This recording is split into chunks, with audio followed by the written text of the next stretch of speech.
हमारे प्रदेश अध्यक्ष संजय सहयोगी जी, संजय मयूख जी, हमारे मीडिया प्रभारी और मीडिया के मित्रों, बहुत ही संक्षिप्त में मैं आपसे बात करूंगा क्योंकि इस बार बजट 2026-27 1 फरवरी को पेश किया गया। उसका विस्तार रूप से सब जगह चर्चा पहले से चल रही है, प्रकाशित किया गया है कई जगहों में और सोशल मीडिया में आपने उसके रिएक्शन में भी देखा है। तो लगभग सबको मोटा मोटा चीज़ें ज्ञान पहले से प्राप्त कर चुका है, तो मुझे अलग से विस्तृत जानकारी देने का आवश्यकता नहीं है, लेकिन मैं मूल बजट का कुछ विषय को लेकर के आपसे वार्ता करना चाहता हूँ। बिहार प्रदेश अपने आप में बहुत ही महत्वपूर्ण प्रदेश है और हमारे पूर्वी भारत का एक तरीके से सबसे बड़ा प्रदेश है जनसंख्या की दृष्टि से भी।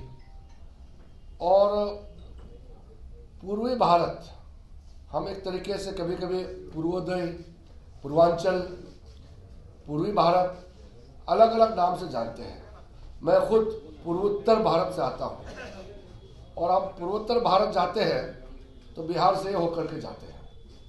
जब हमारे हवाई जहाज में चलना नहीं होता था तो बिहार धरती से ही होकर के जाते थे। तो बिहार का उत्थान, बिहार का भविष्य, बिहार का भविष्य जो है, हमारा भविष्य, नॉर्थ ईस्ट पूरा पूर्वी भारत का भविष्य बिहार पर टिका हुआ है। इस बार का बजट में विकसित भारत का जो न्यू प्रधानमंत्री मोदी जी ने 2014 में रखा था, उसको बल देते हुए मजबूत खंबा फिर से इस बार गाड़ा है और पूर्वोदय नाम से कई स्कीम्स इसमें घोषणा भी हुए हैं। चाहे वो रेल का एक्सप्रेस हो, चाहे वो राजमार्ग हो, चाहे वो बौद्ध धर्म का एक सर्किट हो, या वो एमएसएमई छोटे छोटे जो हमारे यूनिट्स होते हैं, काम करने वाले बुनकर होते हैं, खादी वाले होते हैं और ग्रामीण क्षेत्र में छोटे छोटे कारखाने होते हैं। ये सारा चीज़ों को जीवित करके बल देने के लिए एक अच्छा ताकत इस बार रखा है। मेरा गला भी सूखा हुआ है।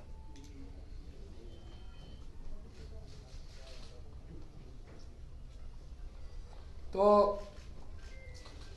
मैं मानता हूं कि पूर्वी भारत के लिए इस बजट में बहुत कुछ दिया है और विशेष करके बिहार के लिए, युवाओं के लिए, युवाओं का नौकरी के लिए अलग से एक बल इसमें दिया है। स्टार्टअप इकोसिस्टम से लेकर के ग्रामीण इलाकों में रोजगार पैदा करने के लिए जो स्कीम लॉन्च किए हैं और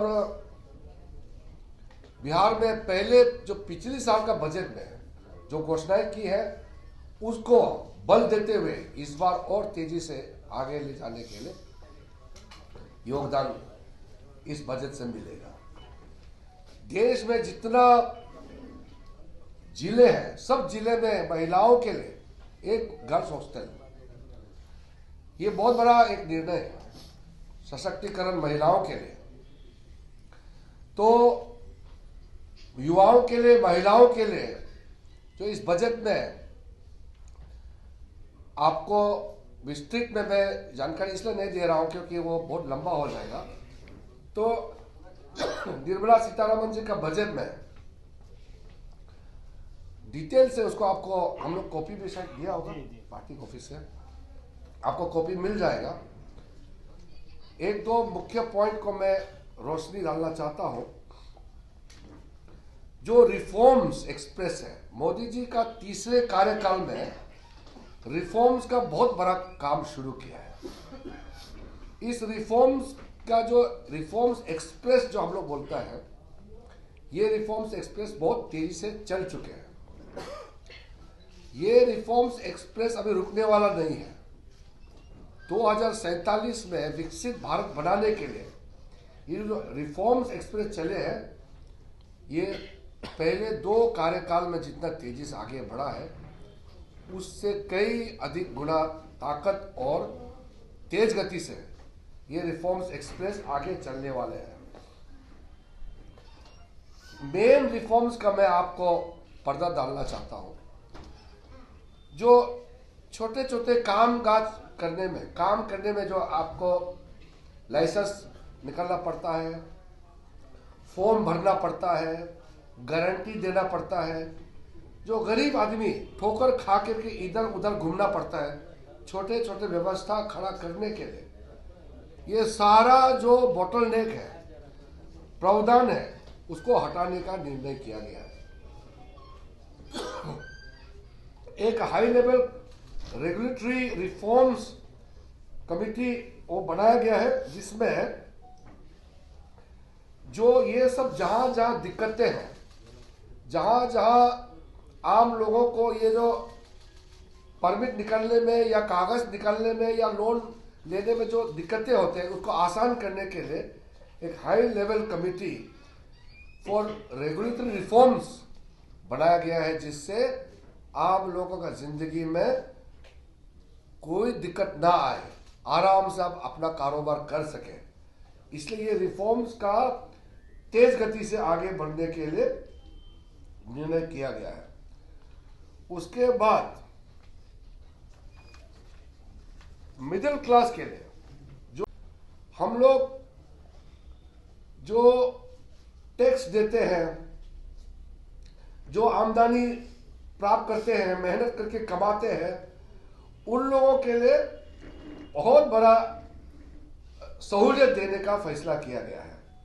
आपका TCS rate for education, medical purpose के लिए जो है रेमिटेंस पैसा वगैरह जो आप भेजते हैं, सारा वो इसको 5% से 2% इसका टैक्स रेट घटाया गया है। और जो पेशेंट्स है, हमारे जो बीमार वर्ग जो हो जाते हैं, उनके लिए, जैसे कैंसर जैसे खतरनाक बीमारी है, उनके लिए जो दवाई जरूरत है, उस दवाई में पूरा कटौती किया गया है, उसका इंपोर्ट ड्यूटी को कटौती किया गया है, ताकि हमारे दवाई बहुत सस्ता में प्राप्त कर सके। उसके अलावा हमारा स्किलिंग के लिए युवाओं का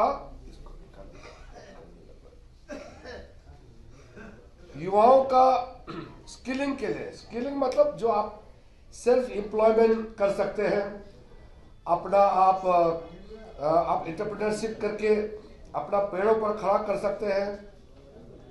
विकसित भारत के लिए आप जो भी आपका क्षमता के अनुसार आप काम कर सकते हैं, उसके लिए स्पेशल मैन पावर ट्रेनिंग देने के लिए विशेष सुविधा कॉरपोरेट मित्र का इस बार कॉन्सेप्ट लॉन्च किया गया है। स्पेशली ये छोटे शहरों में, 2 टायर 3 टायर, पटना नहीं, इससे छोटे छोटे शहरों में इसको लाभ मिलेगा। वहां जो गांव से और बड़े शहर के बीच में जो टायर 2 टायर 3 शहर होते हैं, वहां इसका लाभ मिलेगा। उसके बाद युवाओं को ताकत देने के लिए मोदी सरकार ने क्वालिटी एजुकेशन पर बल देते हुए बजट में नेशनल इंस्टीट्यूट ऑफ हॉस्पिटैलिटी का गठन किया गया है। इसमें होटल मैनेजमेंट, जैसे बिहार में भविष्य में टूरिज्म का बहुत संभावनाएं है, जैसे बोध गया से लेकर के नालंदा से लेकर के पटना में और भी कई जगह लोग आना चाहते हैं, उसको युवाओं को ट्रेनिंग दिया जाएगा।